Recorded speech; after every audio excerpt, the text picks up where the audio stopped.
அவையோர் அனைவருக்கும் என் அன்பு வணக்கத்தையும் தெரிவித்துக் கொள்கிறேன். இன்று எனக்கு கொடுக்கப்பட்டுள்ள தலைப்பு எண்ணி துணிய கர்மம் என்பது வள்ளுவனின் வாக்கியத்தினங்கள். எண்ணி துணிய கர்மம் துணிந்த பின் எண்ணுவோம் என்பது இருக்கு. இந்த ஒரு காரியத்தையும் யோசித்து ஆராய்ந்து செய்ய வேண்டும். செய்து முடித்த பின் யோசிப்போம் என்பது தவறு. எண்ணி என்பதற்கான முழுப்பொருள் எண்ணுதல். பேசிக்கொண்டே இருப்பதனால் எந்த பயனும் இல்லை, வேலையை காட்ட வேண்டும். ஏனெனில் குறள் 664 சொல்லுதல் யாருக்கும் எளிய அறியவாம் சொல்லிய வண்ணம் செயல். அதனால் அதற்கு யோசிக்காமல் எந்த ஒரு செயலையும் எடுத்தோம் கவிழ்த்தோம் என்று செய்யக்கூடாது. ஒரு செயலை ஆரம்பிப்பதற்கு முன்பு அதனை பற்றி நன்றாக எண்ண வேண்டும். என்ன செய்ய போகிறோம், ஏன் செய்ய வேண்டும், எப்பொழுது செய்ய வேண்டும், எப்படி செய்ய வேண்டும், எவ்வளவு தேவை, எப்படி தொடங்குவது, எப்படி முடிப்பது ஆகியவற்றை அறிந்து கொண்டால் நம்மளில் எந்தவித அச்சமின்றி செல்லலாம். தகவல்கள் நமது அறியாமையை குறிக்கும். அறியாமை குறைந்தால் அச்சம் குறையும். துணிவு என்பது மனதில் உறுதி, நம்பிக்கை, திட்டம், ஆளுமை, தெளிவு போன்றவற்றை குறிக்கிறது. அதற்கேற்றாற்போல் எந்த ஒரு செயலையும் துணிந்து துவங்க வேண்டும்.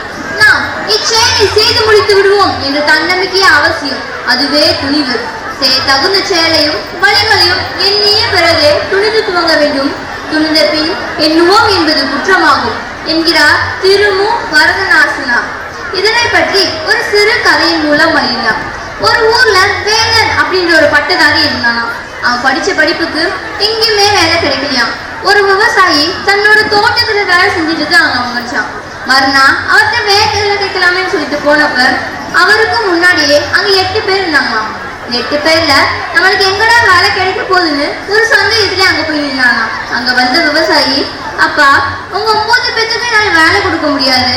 உங்க 9 பேத்துல யாராலும் ஒரு ஆளுக்கு தான் என்னால வேலை கொடுக்க முடியும். நான் ஒரு தேர்வு வைக்கிறேன், அது யார் வெற்றி பெறுவீங்களோ அவங்களுக்கு தான் இந்த வேலைன்னு சொல்லிட்டு உங்க 9 பேத்தையும் ஒரு இடத்துல போய் நிற்க வச்சாராம். அவங்க 9 பேத்துக்குமே முன்னாடி ஒரு பிளாஸ்டிக் ட்ரம் இருந்துச்சாம். விவசாயி சொன்னாராம், இந்த பிளாஸ்டிக் ட்ரம்ல முதல்ல தண்ணியை இறச்சி ஊற்றி யார் நெப்புறீங்களோ அவங்களுக்கு தான் இந்த வேலைன்னு சொல்லிட்டு விவசாயி போயிட்டாராம்.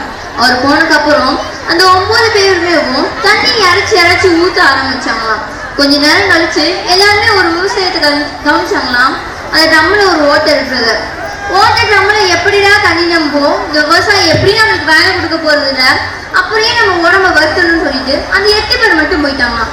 ஆனா வேலன் மட்டும் தண்ணி இறச்சி ஊத்திட்டே இருந்தானா.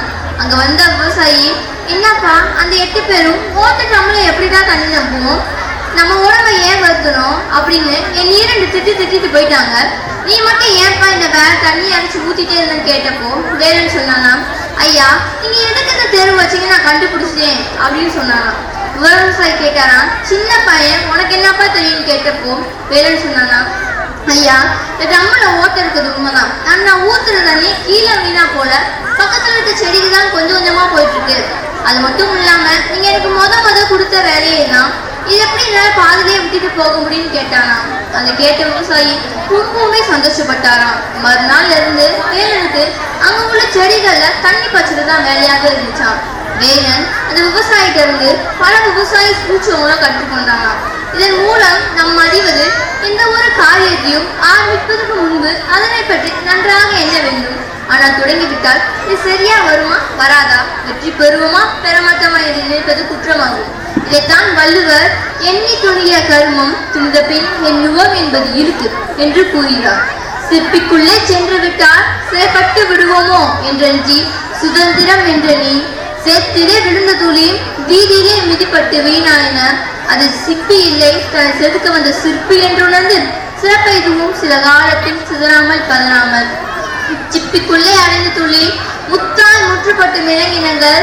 வாழ்க்கை என்பது ஒரு முறை, வாய்ப்புகள் உண்டு வானம் வரை. வரப்பிலே நின்று பயனிலே, வயலில் இருந்து வாகை ஒன்று அருகிலே. வெற்றுரை விடுத்து வேலையை துவங்கு, வெற்றியின் ஊற்று வந்து நடியிலே. நன்றி.